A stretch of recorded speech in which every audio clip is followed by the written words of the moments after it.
Déjà, ce qu'on peut dire, c'est que le procureur, il a vraiment pris la peine d'expliquer très clairement ce qui l'a conduit à aujourd'hui prendre cette décision de classement sans suite. En fait, il détaille toutes les infractions qui auraient pu être relevées dans cette affaire. D'abord, il dit il n'y a aucune infraction au code de la mutualité dans cette affaire. Ensuite, il dit il n'y a pas non plus d'emploi fictif. Ils ont vérifié.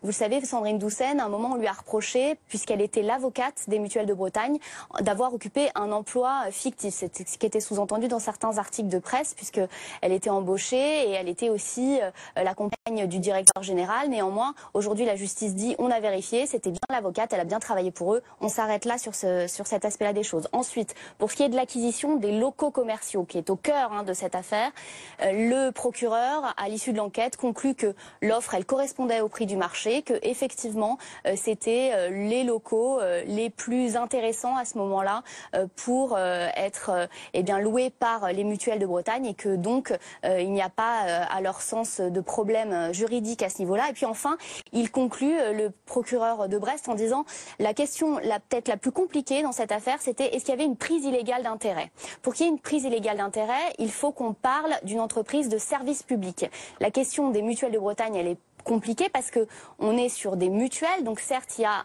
entre guillemets un service public qui est rendu, mais c'est pas si clair, c'est pas non plus une administration.